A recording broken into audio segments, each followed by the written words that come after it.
الحمدللہ رب العالمین والصلاة والسلام علی رسول الامین وعلی آلہ وصحبہ اجمعین الی یوم الدین اما بعد قال اللہ تعالی فی القرآن المجید والفرقان الحمید اعوذ باللہ من الشیطان الرجیم بسم اللہ الرحمن الرحیم الیوم اکملت لکم دینکم واتممت علیکم ونعمتی ورضیت لکم الاسلام دینا صدق اللہ العلی العظیم۔ تمام تعریف اللہ بزرگ و برتر کے لیے جو تنہا اس کائنات کا خالق مالک و حاکم ہیں۔ درود و سلام ہو تمام انبیاء علیہ الصلوۃ والسلام پر اور خصوصیت کے ساتھ نبی آخر الزماں احمد مصطفیٰ صلی اللہ علیہ وسلم پر۔ جناب عبدالباسط انور صاحب سابق امیر حلقہ جماعت اسلامی حلقہ آندھرا پردیش ووڈائسا، بھائی Abrar Ali P R secretary S I O A P zone, بھائی Laiq Ahmed Khan city president S I O Hyderabad اور حیدرآباد سٹی کے مختلف ذمہ داران اور اس عظیم الشان کیمپ کے اندر تشریف فرما نوجوان دوستو، السلام علیکم ورحمۃ اللہ وبرکاتہ۔ اس موقع پر میں سب سے پہلے اللہ رب العزت کا شکر بجا لاتا ہوں کہ اس نے مجھے اور آپ کو اپنی اس مصروف ترین زندگی کے اندر اپنی زندگی کے کچھ حسین اور بہترین لمحات کو اللہ کے دین کو سمجھنے، اس کے دین کے لیے اپنے آپ کو تیار کرنے کے لیے کچھ اپنے اوقات کو نکالنے کی توفیق بخشی۔ اس پر مجھے اور آپ کو اللہ رب العزت کا شکر بجا لانا چاہیے۔ عزیز نوجوان دوستو، میں اور آپ جس دور سے گزر رہے ہیں، تاریخ کے جس موڑ پر میں اور آپ آج ٹھہرے ہوئے ہیں، اگر ہم تھوڑی دیر کے لیے رک کر اس دور کا جائزہ لیں تو ہمیں محسوس ہوتا ہے کہ انسانی تاریخ کے اندر یہ انتہائی اہم دور، انتہائی اہم موڑ ہے جہاں پر میں اور آپ آج ٹھہرے ہوئے ہیں۔ اگر ہم مادی ترقی کے اعتبار سے اس دور کا جائزہ لیں تو محسوس ہوتا ہے کہ انسانی تاریخ کے اندر انسانوں نے اتنی ترقی کبھی نہیں کی۔ تاریخ کی کتاب کو، تاریخ کے پنوں کو اگر ہم پلٹتے ہیں تو محسوس ہوتا ہے کہ انسانوں نے اس جیسی مادی ترقی کا کبھی تصور نہیں کیا تھا۔ اگر آپ آج اس پوری کی پوری ترقی کو ایک جگہ سمیٹ کر دیکھیں تو محسوس ہوتا ہے کہ انسان نے اتنی ترقی کی ہے کہ وہ چند لمحات کے اندر ہزاروں لاکھوں کلومیٹر دور بیٹھے ہوئے افراد سے گفتگو کر سکتا ہے، اس کی تصویر کو اپنے سامنے دیکھ سکتا ہے۔ اس طرح سے گفتگو کہ گویا فاصلے سمیٹ دیے گئے، فاصلوں کی کوئی اہمیت باقی نہیں رہی۔ آج انسان ہواؤں کے اندر اڑ رہا ہے، زمین کی گہرائیوں کے اندر موجود خزانوں کو تلاش کر رہا ہے۔ گویا اتنی مادی ترقی انسان نے کبھی نہیں کی۔ گویا آج انسان مادی ترقی کے لحاظ سے ترقی کی معراج کو پہنچا ہوا ہے، اور اس ترقی کی جو بنیاد ہے یا اس ترقی کی جو ابتدا ہے، غور کرنے پر محسوس ہوتا ہے کہ یہ پوری مادی ترقی کا آغاز خدا کے انکار پر ٹھہرا ہوا ہے۔ خدا کو جب انسان نے اپنے اجتماعی معاملات سے علیحدہ کر دیا اور مادے ہی کو اہمیت دی، تو اس کے بعد جو ترقی پوری کی پوری ترقی اس معاشرے کے اندر ہوئی ہے، ہم سمجھتے ہیں کہ یہ پوری ترقی خدا کے انکار پر ٹھہری ہوئی ترقی ہے۔ لہٰذا اس ترقی نے جہاں انسان کو کچھ فائدہ پہنچایا، انسان کے لیے کچھ راحت کا سامان کیا، انسان کے لیے کچھ عیش و آرام کا سامان کیا، وہیں انسان کے لیے نت نئے مسائل بھی اس ترقی نے پیدا کیے، اور ان مسائل کی بھی ایک بہت بڑی فہرست ہمارے سامنے آتی ہے کہ اگر اس کے دوسرے حصے کو ہم دیکھیں تو محسوس ہوتا ہے کہ جہاں انسان آج مادی ترقی کی معراج کو پہنچا ہوا ہے، وہیں اخلاقی زوال کا بھی شکار ہے، اور ایسا اخلاقی زوال جس کا تصور انسانی تاریخ کے اندر نہیں ملتا۔ اگر آپ آج روز کے اخبارات کو اٹھا کر دیکھیں تو محسوس ہوتا ہے کہ کائنات کے اندر جسے اللہ نے اشرف المخلوقات بنایا تھا، جسے عزت اور شرف بخشا تھا، ان انسانوں کو اگر آپ دیکھیں تو اس صدی کے اندر اتنے انسان مارے گئے، لاکھوں اور کروڑوں کی تعداد میں اس اشرف المخلوقات کا قتل و غارت گری مجھے اور آپ کو نظر آتی ہے۔ گویا مادی اعتبار سے جہاں انسان نے ترقی کی، وہیں اخلاقی اعتبار سے وہ آج زمین کی کھائیوں میں مجھے اور آپ کو نظر آتا ہے۔ گویا اس دور کے دونوں پہلو ہیں، ایک پہلو ترقی کے اعتبار سے بہت بہترین مجھے اور آپ کو نظر آتا ہے، وہیں دوسرا پہلو اخلاقی اعتبار سے زوال کا شکار مجھے اور آپ کو آج کی انسانیت نظر آتی ہے۔ اس پوری 700 کروڑ کی انسانیت کے اندر ایک گروہ جسے اللہ تعالیٰ نے اس پوری انسانیت کی امامت کے لیے پیدا کیا تھا، اسے اس دنیا کے اندر اس لیے بھیجا گیا تھا کہ وہ تمام انسانوں کو اللہ کی جانب بلائے اور اس زمین پر اللہ کے اصول کو نافذ کریں، اللہ کی مرضی کو نافذ کریں، اللہ کی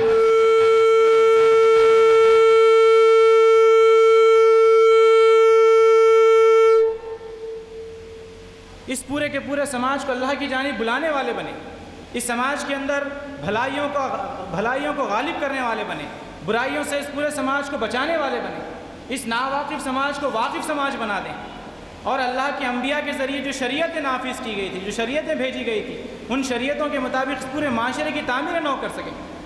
لیکن بڑے ہی افسوس کے ساتھ مجھے اور آپ کو اس دور کے اندر یہ ایک بھی تجزیہ کرنا پڑتا ہے کہ وہ امت جسے امت مسلمہ کی حیثیت میں امام امت کا درجہ دیا گیا تھا، امامت کے اس مقام پر فائز کیا گیا تھا، وہ تمام برائیاں، وہ تمام خرابیاں آج ہمیں امت مسلمہ کے اندر نظر آتی ہیں جو عام انسانوں کے اندر موجود ہیں۔ وہ گروہ جسے اس سماج کی تعمیر کے لیے بھیجا گیا تھا، برائیوں کو اس سماج سے نکال باہر کرنے کے لیے بھیجا گیا تھا، آج اس امت کے اندر بھی مجھے اور آپ کو برائیوں کا غلبہ نظر آتا ہے، چاروں طرف برائیاں نظر آتی ہیں۔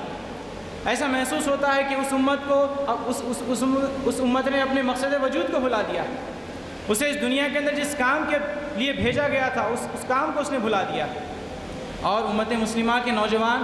جو حقیقت میں اس امت کی قوت ہیں، اس امت کا مستقبل ہیں، اس امت کی حقیقی قوت ہیں، ان نوجوانوں کا بھی تجزیہ کیا جائے تو محسوس ہوتا ہے کہ ان نوجوانوں میں اور معاشرے کے عام نوجوانوں کے اندر کوئی فرق محسوس نہیں ہوتا۔ وہ تمام برائیاں جو عام نوجوانوں کے اندر ہیں، کسی تھوڑی اور بہت کمی کے ساتھ امت مسلمہ کے نوجوانوں کے اندر بھی مجھے اور آپ کو نظر آتی ہے۔ گویا امت مسلمہ کا نوجوان بھی آج بے مقصد زندگی گزار رہا ہے، امت مسلمہ کا نوجوان بھی ان تمام برائیوں کے اندر مبتلا ہے جو عام نوجوان برائیوں کے اندر مبتلا ہے۔ امت مسلمہ کا نوجوان، تعلیم یافتہ نوجوان، اس کی بھی یہی کیفیت ہے کہ وہ بھی اپنے کیریئر کو ویسے ہی بنانا چاہتا ہے جس طرح سے عام انسان بنانے کی کوشش کر رہے ہیں۔ امت مسلمہ کے نوجوانوں کی کیفیت ایسی ہے کہ وہ اپنے ارد گرد کے بارے میں سوچتے ہیں، وہ بھی عیش پسندی کی زندگی کے بارے میں سوچتے ہیں، وہ بھی اپنے کیریئر کو بہتر سے بہتر بنانے کے بارے میں سوچتے ہیں، وہ بھی اس زمین کے اوپر مادی وسائل کو حاصل کرنے کے لیے لوگوں کے ساتھ دوڑ کے اندر شامل ہیں۔ گویا عام نوجوانوں میں اور امت مسلمہ کے نوجوانوں کے اندر کوئی بڑا فرق مجھے اور آپ کو نظر نہیں آتا۔ گویا تاریخ کے اس ایسے موڑ پر ہم ٹھہرے ہوئے ہیں کہ امت مسلمہ کا بھی جائزہ لے تو محسوس ہوتا ہے کہ امت مسلمہ بھی اپنی زوال کی انتہائی حد کو پہنچی ہوئی ہے، اور زوال کا عالم یہ ہے کہ یہاں کے سمجھنے والے ذہن ہوں یا اس امت کو لیڈ کرنے والے نوجوان ہوں، دونوں کے اندر مساوی انداز میں مجھے اور آپ کو برائیاں اور خرابیاں نظر آتی ہیں۔ ایک ایسے موڑ پر جب امت مسلمہ پہنچ چکی ہے، ایک ایسے موڑ پر جب ہم ٹھہرے ہوئے ہیں، تو اس موقع پر مجھے اور آپ کو اپنا احتساب کرنے کی ضرورت ہے، مجھے اور آپ کو اپنا جائزہ لینے کی ضرورت ہے، مجھے اور آپ کو اپنے ماضی کو یاد کرنے کی ضرورت ہے، ہمیں اپنے مقصد وجود کو یاد کرنے کی ضرورت ہے، وہ سوالات ہمارے ذہن کے اندر بار بار پیدا کرنے کی ضرورت ہے کہ اس زمین کے اوپر ہمیں کیوں بھیجا گیا، کس مقصد کو حاصل کرنے کے لیے ہمیں پیدا کیا گیا، مبعوث کیا گیا، وہ کیا مقاصد ہیں جن کو مجھے اور آپ کو اس زمین پر حاصل کرنے کی کوشش کرنی ہے۔ اور جب ہم نے اس مقصد وجود کو بھلا دیا تو کیا یہ اللہ کا عذاب ہمارے ساتھ نہیں ہے؟ کیا ہم اللہ کے غضب کا شکار نہیں ہوئے؟ قرآن مجید نے بنی اسرائیل کی مثال ہمارے سامنے پیش کی کہ امت مسلمہ کو جس مقصد کے ساتھ وجود بخشا گیا تھا، ایسا ہی مقصد بنی اسرائیل کو بھی دیا گیا تھا۔ امت مسلمہ سے پہلے انہیں بھی شرف کے درجے پر فائز کیا گیا تھا، لیکن بنی اسرائیل نے بھی اپنے مقصد وجود کو بھلا دیا۔ جب بنی اسرائیل نے اپنے مقصد وجود کو بھلا دیا تو قرآن مجید ان سے کہتا ہے وَضُرِبَتْ عَلَيْهِمُ الذِّلَّةُ وَالْمَسْكَنَةُ وَبَاءُوا بِغَضَبٍ مِّنَ اللَّهِ کہ ذلت اور مسکنت ان پر طاری کر دی گئی اور وہ اللہ کے غضب کے اندر گھر گئے کہ جب انہوں نے اپنے مقصد کو بھلا دیا، جس کام کے لیے انہیں بھیجا گیا تھا اس کام سے دور ہو گئے، سستی و کاہلی کا انہوں نے مظاہرہ کیا تو اللہ تعالیٰ کی ذلت اور مسکنت ان پر طاری کر دی گئی اور وہ اللہ کے غضب کا شکار ہوئے۔ ہم امت مسلمہ کا جائزہ لیتے ہیں تو یہ قرآن مجید کی آیت ہمیں اشارہ کرتی ہے کہ جس طرح سے بنی اسرائیل کو اللہ نے ذلت و مسکنت سے گزارا اور اللہ کے غضب کا وہ شکار ہوئے، امت مسلمہ نے بھی جب اپنے مقصد وجود کو بھلا دیا، جس کام کے لیے انہیں بھیجا گیا تھا اس کام سے وہ غافل ہو گئے تو گویا اللہ کی ذلت اور مسکنت ہم پر طاری ہو گئی۔ اور اللہ کی ذلت اور مسکنت ہم مختلف انداز میں دیکھتے ہیں، کتنی بڑی تعداد میں ہونے کے باوجود آپ پوری دنیا کے اندر بے وزن ہیں۔ کسی میدان کے اندر آج امت مسلمہ کو آپ دیکھ لیجئے سب سے پیچھے ٹھہرے ہوئے، چاہے وہ معاشی میدان کے اندر ہو، سیاسی میدان کے اندر ہو، تعلیمی میدان کے اندر ہو، معاشرتی میدان کے اندر ہو، تمام میدانوں کا جائزہ لے لیجئے۔ تمام میدانوں کے اندر تمام اقوام سے اگر پیچھے کسی قوم کو آپ پائیں گے تو امت مسلمہ ہوگی۔ وجہ کیا ہے؟ اگر جائزہ لیا جائے تو ایک ہی سوال ہمارے سامنے آتا ہے، وہ سوال یہی ہے کہ ہم نے اپنے مقصد وجود کو بھلا دیا، جس کام کے لیے ہمیں اس دنیا کے اندر بھیجا گیا تھا اس کام سے ہم غافل ہو گئے، اور اس غفلت کا سبب یہ ہوا کہ اللہ نے ہم پر ذلت اور مسکنت طاری کر دی، اور آج ہم اس کے غضب کا شکار ہیں۔ قرآن مجید کہتا ہے کہ اللہ کے دربار میں ظالموں کی حیثیت میں کچھ لوگوں کو پیش کیا جائے گا۔ افمن اظلم ممن دعا کتم شہادۃ عنده من اللہ، کہ اللہ کے سامنے جب لوگوں کو پیش کیا جائے گا، اس شخص سے بڑا ظالم اور کون ہوگا جو اللہ کے دربار میں اس حیثیت میں پیش کیا جائے کہ وہ ظالم ہے، کیونکہ اس نے اللہ کی شہادت کو چھپایا ہے۔ کتم شہادۃ عنده من اللہ، کہ اللہ تعالیٰ نے شہادت دینے والا بنایا تھا، تمام انسانوں تک اپنے پیغام کو پیش کرنے والا بنایا تھا، لیکن انہوں نے اپنی شہادت کی ذمہ داری کو ادا نہیں کیا، اور وہ اللہ کے دربار میں افمن اظلم، ظالم کی حیثیت میں پیش کیے جائیں گے۔ کہ آج پوری انسانیت کے اندر جتنی برائیاں ہیں، جتنی خرابیاں ہیں، ان تمام برائیوں اور خرابیوں کی بنیادی وجہ یہ ہے کہ دعوت اسلامی کا کام کرنے والے، ان برائیوں کو معاشرے سے نکال باہر کرنے والے، انہوں نے اپنی ذمہ داری کو انجام نہیں دیا، جس کا سبب ہے کہ آج معاشرے کے اندر یہ تمام کی تمام برائیاں پھیلی ہیں۔ نوجوان دوستو، یہ فیصلے کا وقت ہے۔ قوموں کے اندر فیصلے نوجوان لیا کرتے ہیں، نوجوان قوموں کی تاریخ کے فیصلے ہوتے ہیں۔ اگر نوجوانوں نے اس موقع پر فیصلہ کیا تو وہ ملت کے اس مقدر کو، امت کے اس مقدر کو بدلنے والے ہوں گے۔ اگر اس موقع پر ہم نے اہم فیصلہ لیا، اور وہ یہی فیصلہ کہ جس کام کے لیے اللہ نے ہمیں اس دنیا کے اندر بھیجا گیا تھا، ہاں ہم اس مشن کو لے کر اٹھیں گے، اور اس مشن کو لے کر ہم اس طرح سے اٹھیں گے کہ ہم اس پورے معاشرے کی تبدیلی کا کام کریں گے، اس معاشرے کے اندر دوبارہ بھلائیوں کو، معروف کو پروان چڑھانے کا کام کریں گے۔ ایسا فیصلہ اگر جوانیوں کے اندر نوجوانوں نے لیا، اس عمر کے اندر اگر نوجوانوں نے لیا، تو گویا اللہ کی مدد و نصرت ان کے ساتھ شامل حال ہونے کے لیے آج بھی تیار ہو۔ اس فیصلے کے ساتھ اللہ کی مدد ان کے سامنے آئے گی، اور اس فیصلے کے ساتھ وہ اس معاشرے کی یا انسانیت کے مقدر کو بدل سکتے ہیں۔ اس موقع پر 3 چیزوں کو مجھے اور آپ کو اپنے ساتھ اپنانے کی ضرورت ہے کہ ایک طرف جب ہم یہ فیصلہ کریں کہ ہاں ہم اپنے مقصد سے اپنے آپ کو وابستہ کرنے کے لیے تیار ہیں، اس 4 روزہ قیام کے اندر ہم نے اسے سمجھ لیا ہے کہ اب تک کی جو ہماری زندگی گزری تھی وہ ناواقف زندگی تھی، بے مقصد زندگی تھی۔ آج ہم نے اپنے مقصد کو حاصل کر لیا ہے، مقصد کا شعور ہم نے حاصل کر لیا ہے، تو گویا اس فیصلے کے ساتھ 3 چیزوں کی جانب مجھے اور آپ کو اپنی توجہ کرنے کی ضرورت ہے۔ پہلی بات تو یہ کہ ہم اسلام سے اپنی وابستگی کو گہری سے گہری کرنے کی کوشش کریں۔ اسلام کی سطحی معلومات کے ساتھ ہم اس زمین کے اوپر کوئی بڑا کام انجام نہیں دے سکتے۔ مجھے اور آپ کو یہ فیصلہ کرنا ہوگا کہ ہم اسلام کا وسعت کے ساتھ مطالعہ کریں گے، گہرائی کے ساتھ مطالعہ کریں گے، اپنے آپ کو قرآن مجید اور اللہ کے نبی کے اسوے کے ساتھ جوڑ لیں گے۔ کوئی دن ہمارا ایسا نہیں گزرے گا کہ ہم نے قرآن مجید کی تلاوت نہیں، کوئی دن ہمارا ایسا نہیں گزرے گا کہ قرآن مجید کی ایک ایک آیت کو ہم نے پڑھنے اور سمجھنے کی کوشش نہیں کی، اس پر تدبر اور غور کرنے کی کوشش نہیں کی، اور اس کے احکامات سے معاشرے کو واقف کروانے کی کوشش نہیں کی۔ ہر دن ہمارا تعلق قرآن مجید سے مضبوط طور ہونا چاہیے۔ قرآن مجید کے ساتھ ہمارا اٹھنا اور بیٹھنا، قرآن مجید کی صحبت اختیار کرنا، گویا اس طرح کی عادت میری اور آپ کی بننی چاہیے کہ ہم قرآن مجید کو سمجھ لیں، اسلام کا گہرائی سے مطالعہ کرنے کا اپنے آپ کو عادی بنانے کی کوشش کریں۔ وہیں نبی کریم صلی اللہ علیہ وسلم کی سیرت سے ہمارے تعلق کو اٹوٹ سے اٹوٹ بنانے کی ہم کوشش کریں۔ نبی کریم صلی اللہ علیہ وسلم کی سیرت کا مطالعہ، آپ صلی اللہ علیہ وسلم کی جتنی صفات تھی ان صفات کو ہم اپنے اندر پیدا کرنے کی کوشش کریں۔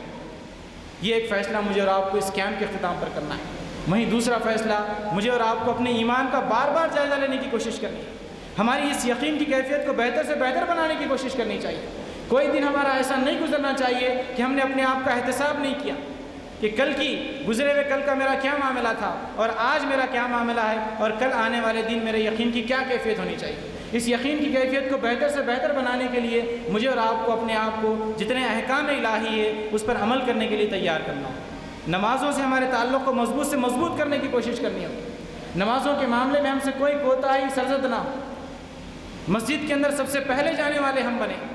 نہ صرف فرائض بلکہ سنت اور نوافل کو ادا کرنے والے بنے، اور جتنے احکام الہی ہیں ان تمام احکام الہی پر عمل کرنے کے لیے ہم اپنے آپ کو تیار کریں۔ اسی صورت میں ہماری اس یقین کی کیفیت نہ صرف برقرار رہے گی بلکہ یقین کی کیفیت بڑھے گی، اور اللہ سے اور اللہ کے نبی سے ہمارا تعلق اٹوٹ ہوگا، گہرا اور مضبوط ہوگا۔ وہیں تیسری چیز دعوت اللہ کے لیے مجھے اور آپ کو اپنے آپ کو تیار کرنا ہوگا۔ جب ہم نے سمجھ لیا ہے کہ ہمیں اس زمین کے اوپر اللہ کے دین کو قائم کرنا ہے، نافذ کرنا ہے، اور اس کے لیے جو تحریکیں اٹھی ہیں، اس کے لیے جو جماعتیں جو آرگنائزیشنز کام کر رہی ہیں، اس سے مجھے اور آپ کو اپنے آپ کو جوڑنا ہوگا، اور اپنی اس پوری زندگی کو دعوت اللہ کے لیے وقف کرنے کے لیے اپنے آپ کو تیار کرنا ہوگا۔ کل تک کی ہماری زندگی مختلف تھی، لیکن آج اس فیصلے کے بعد ہماری زندگی مختلف ہو جائے گی۔ کل میری زندگی کی کچھ اور ترجیحات تھی، لیکن آج میری زندگی کی ترجیح صرف یہ ہوگی کہ میں زمین پر اللہ کے دین کو قائم کرنے والا ہوں، اللہ کے دین کو نافذ کرنے والا ہوں، اللہ کی دین کی دعوت دینے والا ہوں، بندگان خدا کو اللہ کی جانب بلانے والا ہوں، معاشرے سے برائیوں کو ختم کرنے والا ہوں، معاشرے کے اندر بھلائیوں کو غالب کرنے والا ہوں۔ میں اس امت کا ایک ذمہ دار آدمی ہوں، میں اس امت کا انتہائی امین اور ذمہ دار آدمی ہوں۔ مجھے اس دعوت کو تمام بندگان خدا تک پہنچانا ہے۔ اس طرح کی ذمہ دار زندگی کے لیے اپنے آپ کو تیار کرنا ہوگا۔ گویا دعوت اللہ کے لیے مجھے اور آپ کو سرگرمی سے تحریک کے ساتھ جڑنا ہوگا، تنظیم کے ساتھ جڑنا ہوگا۔ جب ہم یہاں سے جائیں گے تو اپنے اپنے محلوں کے اندر جہاں جہاں تنظیم کی شاخیں قائم ہیں، ان تنظیم کی شاخوں سے میرا اور آپ کا اٹوٹ وابستگی ہونی چاہیے۔ ہم وہاں جائیں، وہاں کی شاخوں سے اپنے آپ کو جوڑ لیں، اور جو کچھ کام ہمارے لیے دیا جائے اس کام کو ہم کرنے والے بنیں، اور جو کچھ چیزیں ہمارے سامنے آئیں گی تنظیم کی، ان تمام پر ہم عمل درآمد کرنے کے لیے اپنے آپ کو تیار کریں۔ وہ دوستو، نوجوانوں کے متعلق نبی کریم صلی اللہ علیہ وسلم نے جو حدیث قدسی بیان کی، اس کے اندر آپ نے 7 صفات کا تذکرہ کیا کہ روز محشر 7 صفات والے لوگ اس وقت جب کہ کوئی سایہ موجود نہیں ہوگا، اللہ کے عرش کے سائے میں 7 لوگ جمع ہوں گے۔ ان میں 2 صفات ایسی ہیں صرف اور صرف دعوت اللہ کا کام کرنے والوں کے لیے ان کے نصیب میں آنے والی 2 صفات۔ ایک تو آپ نے فرمایا کہ وہ نوجوان جنہوں نے اپنی جوانیاں اللہ کے دین کے غلبے کے لیے لگا دی، اللہ کے دین کو نافذ کرنے کے لیے لگا دی، عبادات کے اندر لگا دی، وہ نوجوان عرش کے سائے کے اندر جگہ پائیں گے۔ اور دوسرے وہ 2 نوجوان جو صرف اس لیے دنیا کے اندر ملتے تھے کہ وہ اللہ کے دین کو غالب کریں، اللہ کے دین کی دعوت کو لوگوں تک پہنچائیں، وہ صرف اللہ کے لیے ملنے والے۔ یہ 2 صفات ان 7 صفات کے اندر شامل ہیں، اور ان 2 صفات کے حقدار صرف وہ لوگ ہونے والے ہیں جنہوں نے اس زمین کے اوپر اللہ کے دین کی دعوت کے کام کا فیصلہ کر لیا ہے، اس دین کی دعوت کو غالب کرنے کا فیصلہ کر لیا ہے۔ وہ 2 لوگ ان صفات کے حقدار ہو سکتے ہیں۔ مجھے اور آپ کو اس موقع پر اپنے آپ کا جائزہ لینے کی ضرورت ہے۔ اس کیمپ کے اختتام پر جو کچھ چیزیں اس کی ابتدا سے انتہا تک ہمارے سامنے آئی ہیں، اور جو کچھ فیصلے ہم نے اس کیمپ کے اختتام پر لیے ہیں، وہ ان فیصلوں کے ساتھ میں اور آپ اپنی زندگی کو اٹوٹ انداز میں جوڑنے والے بنے۔ میں اس موقع پر اللہ رب العزت سے دعا کرتا ہوں کہ جو کچھ کوششیں اور کاوشیں اس سمت میں اس کیمپ کے انعقاد کے ضمن میں لگی ہیں، انہیں وہ قبول فرمائے، اور جو کچھ تعلیمات یا اچھی باتیں اس کیمپ کے اندر ہمارے سامنے آئی ہیں، ان پر عمل درآمد کرنے کی توفیق و صلاحیت مجھے اور آپ کو نصیب فرمائے۔ رب اغفر وارحم وانت خیر الراحمین۔